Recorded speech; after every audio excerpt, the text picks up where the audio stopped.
Bolton market encroachment operation पर शदीद रद्द-ए-अमल। Green Sindh welfare trust के रूह रवां और समाजी रहनुमा महबूब अली अब्दुल अजीज ने बोल्टन मार्केट का दौरा किया, जहां उन्होंने ट्रस्ट के रुकन सैयद अब्दुल कदीर शाह से मुलाकात की। इस मौका पर उन्होंने गुज़िश्ता 2 माह से जारी एनक्रोचमेंट कार्रवाई पर शदीद बरहमी का इजहार किया, जिसके नतीजे में गरीब पथारेदारों को नाजायज़ तौर पर तंग किया जा रहा है। महबूब अली अब्दुल अजीज ने मुतासरा अफराद को यकीन दिलाया कि वो उनके हकूक़ के लिए हर मुमकिन कोशिश करेंगे। समाजी रहनुमा महबूब रिंद ने कहा कि पाकिस्तान पीपल्स पार्टी का नारा रोटी, कपड़ा और मकान है, लेकिन अमली तौर पर इसके बरअक्स हो रहा है।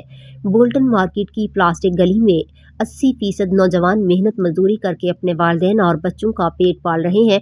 अगर उन्हें यहाँ से हटाया गया तो वो कहाँ जाएंगे?